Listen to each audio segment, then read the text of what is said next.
বিশেষ করে পিতা মাতা ভাই বোনেরা আত্মীয় স্বজন তাদের উত্তরসূরি হিসাবে তাদের পক্ষে তাদের জিন্দগি গুনার জন্য ক্ষমা করতেন, তাদের জিন্দগি গুনাকে ক্ষমা করতেন। মাহবুব কাল হাসের মধ্যে তারা যেন দান কামল দান নিয়ে উঠতে পারে। মাহবুব সদ্গায় জারিয়া তাদের জিন্দগিতে যতটুকু আছে এই আমলগুলোকে বড় করে মাহবুবকে উহুদ পাহাড়ের ন্যায় তাদেরকে আমল করে দেয়। মাহবুব তাদের জিন্দগির গুণা কথাগুলিকে মাফ করে দেয়।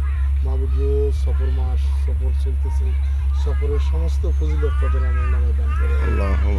মাহবুব 1,02,24,000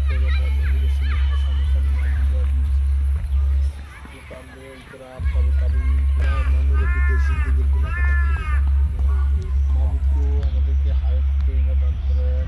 আপনার মহাকাম নবীর সমস্যা দান করেন। মাহবুব যখনই মৃত্যু দেন নামাজি হলো যখনই মৃত্যু দেন নাপাক জীবনে